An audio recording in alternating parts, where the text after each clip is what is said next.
Alright, going out to get my new project. Gotta get it out of the upper hangars. I've had it in storage.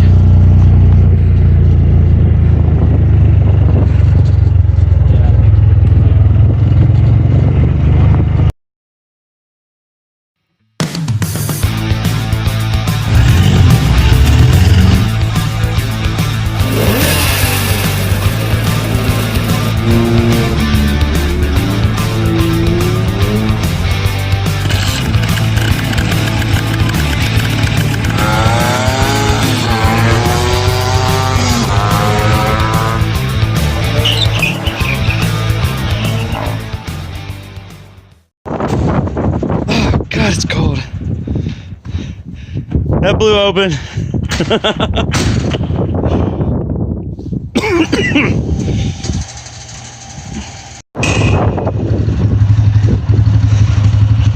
We gotta get this out of the way first.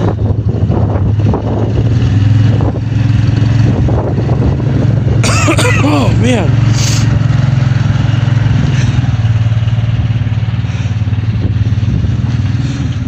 There we go. Now we got some room. Oh, there she is.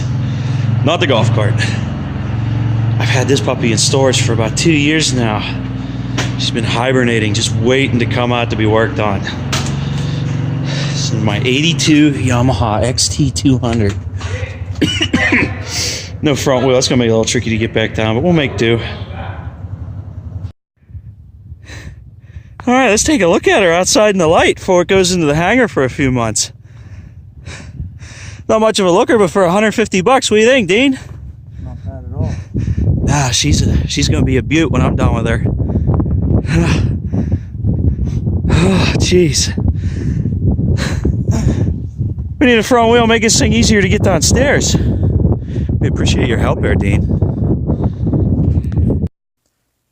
Now, before we dig into the teardown of this bike, I want to go into a little bit of the history of the Xt200 series. The Xt200 was manufactured from 1980 until 1986. The bike featured a 4-stroke power plant with 196 cubic centimeters and an output of 17 horsepower and 16 foot-pounds of torque. It still carried over a 6-volt electrical system from its predecessors, but it did have a CDI ignition. Suspension consisted of a monoshock rear end with a standard straight front fork setup with a whopping 205 millimeters of travel. One interesting note is that this bike's bigger brother, the Xt250, became semi-famous when it made a cameo in the 1982 film Rambo: First Blood, in which the main character stole an Xt250 to evade local law enforcement. Okay. So this is where the bike's going to be sitting here for the next couple months. Get this thing ready for teardown. I already took some of the components off. Got the front fender off. Got the clutch cable out. And I got the back seat finally loose. I want to take this off and see what's finally under here. This is kind of why I really want to break this thing down to a bare frame. I want this whole thing repainted and looking nice. Now, it looks pretty rusty and crusty, but it's really not that bad. Nothing's through. It's only surface rust. So what we're gonna do, finish breaking this thing down, see if I get the fuel tank off. Some of these panels, a lot of them, they just pop right out. It's actually not in bad shape, but all this is gonna get repainted to the pile. All this is gonna get repainted. We're gonna make this thing looking new. So now whenever I'm dealing with a project, one of the big things I look for, no matter how ratty the bike is the condition of the fuel tank. Reason being, with these old metal fuel cells, these are the things that normally hold the most value with the bike, aside from like the engine. But one of the main reasons I bought this tank looks really nice. There's no dents on it. I don't see any rust. Let's take a look at the other side here. A little bit of fuel leaking at the top, so that's probably a new gasket, but that's nothing.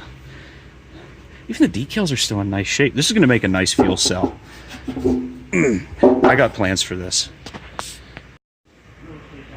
Okay, so I was able to get lucky, and I got the heat shield for the exhaust off. And top 2 bolts came out fine. Bottom ones, they were pretty seized up. And I got lucky. I was able to get vice grips on it, get these off. As soon as I touched them touch a screwdriver to it, they just fell apart.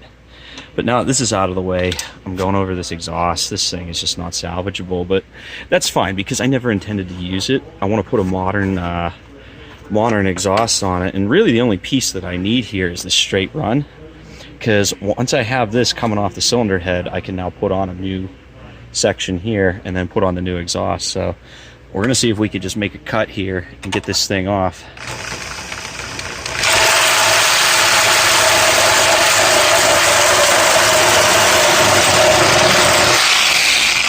Oh, just got a little piece hanging on there. Oh,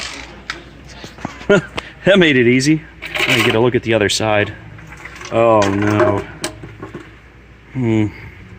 Nor are these old exhausts I don't like to throw away because they're getting rarer and rarer and harder to find.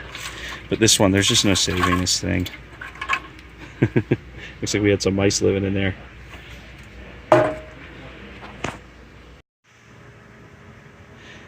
Okay, so we're about an hour and a half in. We got some more parts ripped off on the bike. Got the headlight, speedometer assembly out. And speedometer assembly is in really nice shape. We only got 2,000 miles on this bike. Pretty much brand new. Got the handlebars off, which I don't think I'm going to reuse those. I want a set of chrome bars. Got the old chain off, battery box, air box. Got some assorted pieces here. Now we're going to start freeing up that engine and get the rear suspension off.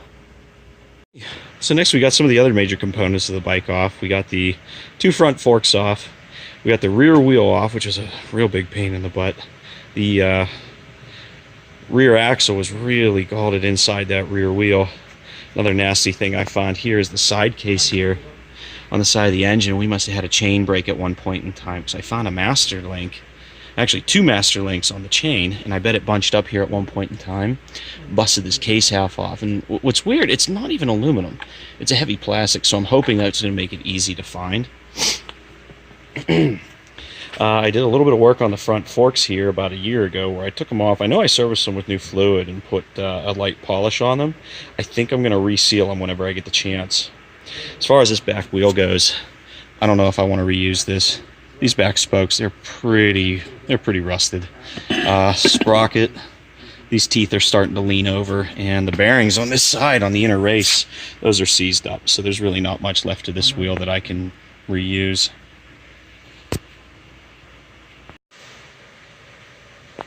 So I was able to wrestle off the rear swing arm assembly for the bike. Got it off here. Didn't give me too much trouble. The only problem I have right now that I have to deal with is this bolt. This needs hammered out, and I mushroomed the tip of the bolt over here, so I'm going to have to take that over the vise to take that out the rest of the way. But it's kind of a neat part for me because typically all the bikes I work on are from the early 1970s until about like 76. And they're all dual shock technology, whereas right at or just before 1980 is when Yamaha decided to switch to their monoshocks. This is really neat, the little sticker they got here. Yamaha monocross suspension decarbon system. It's even got like the little cool Japanese writing on it. I think this is still good. I don't see any leaks or anything out of it, but I think I'm going to try to look and see if I could find some seals for it and rebuild this unit at a later date.